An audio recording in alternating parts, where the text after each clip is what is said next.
Welcome back, everyone, to another deep dive. Today, we're going to be looking at something pretty interesting. Yeah.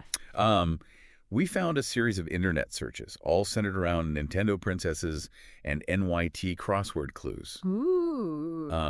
And it just seemed so interesting to us, like someone out there is really trying to work something out in their brain. Definitely. So we thought it'd be really interesting to kind of take a deep dive into it. Absolutely. And see if we can figure out what's going on in this person's head. Yeah, let's kind of decode the controller inputs to their brain. Exactly, yeah.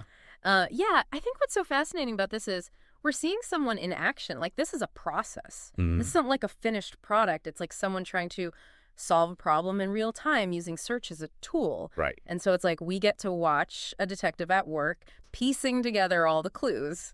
I like that. So it seems pretty clear that this person was probably working on the New York Times crossword. Almost certainly, yeah. Yeah. Given the combination of those two searches. Right, and hit a wall with some kind of clue about a Nintendo princess. I would say so. I mean, it's the most logical connection, right? Yeah, so, but then it gets even more interesting. Hmm. Because we see them searching things like niche publication. Okay. Small batches moon stage. What is going on there? Well, now that is the question, isn't it? It's like, are these extra clues, or is this just, them going down internet rabbit holes like we all do? Yeah. So you bring up a really good point. I mean, distraction is always a possibility, but let's assume for a second that all of these searches are connected to the crossword puzzle. Remember, crossword clues are like little puzzles themselves, right? They're packed with wordplay and tricky references. Totally. So, something like niche publication printed in small batches could be hinting at something really obscure, like maybe even a character known for limited edition merch. It's true. There are definitely Nintendo characters with a cult following. I mean, there were even fanzines for some of these characters. Oh, yeah, for sure. Like dedicated publications. Absolutely. Printed in small batches. Right. And what about Moon Stage?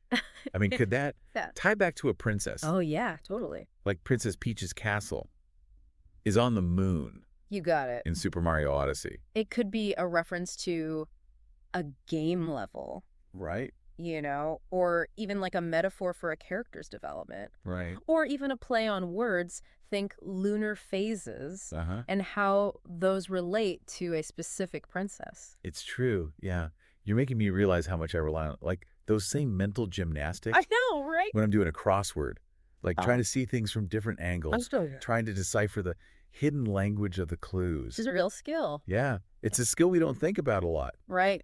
It's a real skill. It is. It makes you wonder how these searches reflect this person's own interests. Totally. And how they approach Oh. puzzles in general. Yeah. But okay, so then we have this curveball, this educational TV spot search. So that's where things get a little tricky. Yeah. At first glance, it just seems totally unrelated. Right. But remember how crosswords often weave these, like, thematic connections between clues? It's true. So maybe it's not just some random thought this person had. Maybe not.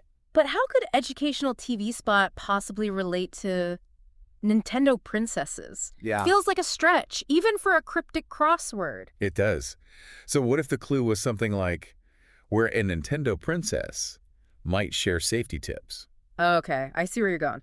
Now we're thinking public service announcements, like in-game tutorials. Maybe even a cartoon series starring a princess. Right. You have to think outside the cartridge a little bit. I never would have connected those dots. I mean, it's really amazing. It is pretty cool how these things can connect. So what's the takeaway here?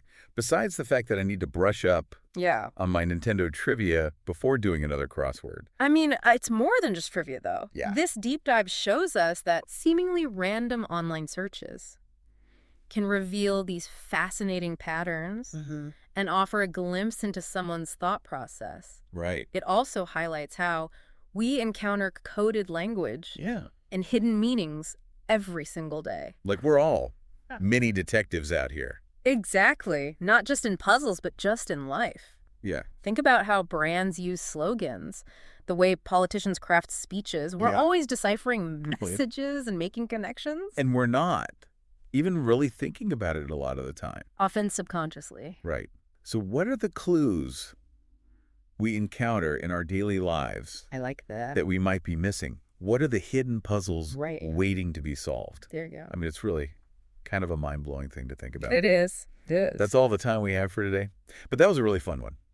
Yeah, this was a good one. I enjoyed that. Me too. See you next time. Today is your lucky day. Today is the day that our $3 website works for you, paying you directly to your PayPal daily. Imagine $3 ongoing continuous payments to your PayPal account. Imagine falling asleep and waking up to $300 in your PayPal account. How would this make you feel? How could this help you? What bills could you pay? What kind of fun could you have? What does that retirement look like now? All for a one-time payment of $3. This website is DFY done for you, fully built and completely hosted, and never stops collecting payments for you. You have spent $3 on coffee on a regular, but that coffee won't help you create multiple streams of income. Click the link below.